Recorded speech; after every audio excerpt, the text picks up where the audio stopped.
babe. Hey. What are you doing? Well, I'm just going through the My SSI app. I'm actually studying up on one of the classes that's on here. We've actually got a storm coming in. We had classes planned for today, but with the storm coming in, we've had to reschedule, so we can't really jump in the water and dive this evening. Okay. Well, is there anything that divers can do training-wise on land? Yeah, absolutely. I mean, obviously you can study all the material that you've been issued if you've signed up for a class, or you can go back and study on classes that you're already certified in. But you know what? How about I do this? How about I give you the top 5 things as an instructor trainer I would recommend to you as, say, a new diver or even an experienced diver to practice on land to make yourself a better diver even when you can't go diving. That sounds good.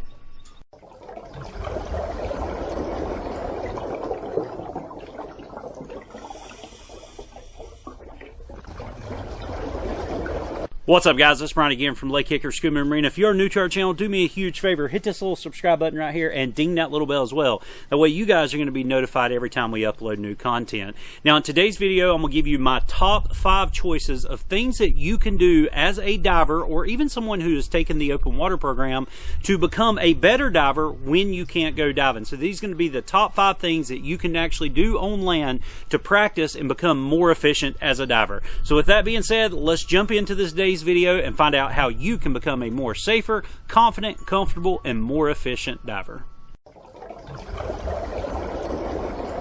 Number 1, compass navigation practice. This is something that you learn really in the open water program. We teach you how to go out and back or do a reciprocal course. Also in the navigational program, we teach you how to do several things from triangles to squares to perfect circles and everything in between. We teach you how to map out a dive site and even how to navigate in an area. So practicing compass navigation on land is a crucial skill for you, and it's something that you can practice on land that has even more benefits than just being underwater and being able to navigate. Number 2, assemble and disassemble your gear over and over and over. You want this skill to be so second nature to you that you can actually do it blindfolded.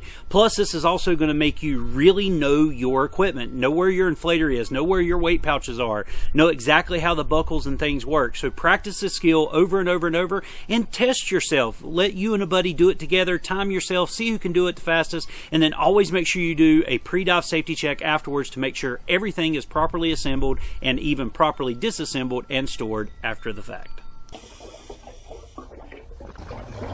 Number 3, practice calculating your SAC rate and your RMV rate, and obviously use your logbook when you do this. Every dive that you make, you need to be logging certain types of information. How deep you were, how long you were there, and of course how much gas you used. You also want to log information such as, say, what cylinder you used. That way you can calculate both your SAC and RMV and then get a running average over a series of dives. 5 to 10 dives tend to be a great number where you can get a good average SAC rate. Some dives may be a little more strenuous than others, so obviously you want to definitely make sure that you're getting an average rate and not just a rate per dive. Number 4, always plan your dives. Whether you use the dive tables to do this or you use a dive computer, it's always important to plan your dives. And if you can't go diving, there's no better time than then to actually plan a dive. Plan out what you're going to do next week, plan out what you're going to do next month, or if you got a trip, say, out of the country, definitely go ahead and get as much information about those dive sites so that you can plan those dives and give yourself plenty of time in the future to plan for emergencies and things of that sort. But planning dives is very important, and it's something that you can do on land to obviously occupy your time. Number 5, and this skill, if you've done the last 2 things that we talked about, is probably not ever going to happen to you, but obviously practicing your emergency ascent skills, the same skills that you learned in the open water program or even skills that you learned, say, in the rescue diver program, you want to practice these skills on dry land. Yes, this is a safe and controlled environment, but the more that you do it, the more muscle memory you build up, the better at it you're going to be when there is a stressful situation underwater. But once again, if you plan your dives and you calculated your SAC rate, hopefully you'll never be in a situation where you're low on air or even out of air. But by practicing these skills, you are going to be sure that you can react whenever there's an emergency or a stressful situation underwater.